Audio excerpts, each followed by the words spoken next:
இவ்வளோ அசிங்கமாக இருக்குல்ல, இது பளபளன்னு ஆகிறதுக்கு நான் ஒரு டிப்ஸு சொல்கிறேன். இங்கே பாருங்கள், சீக்காய் தூள் ஒரு பேக்கெட்டு,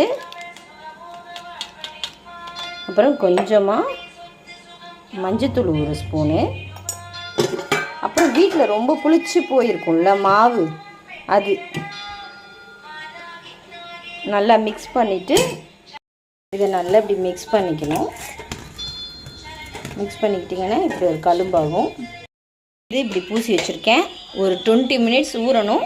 அதுக்கப்புறம் எப்படி இருக்குன்னு உங்களுக்கு காட்டுறேன் பாருங்கள்.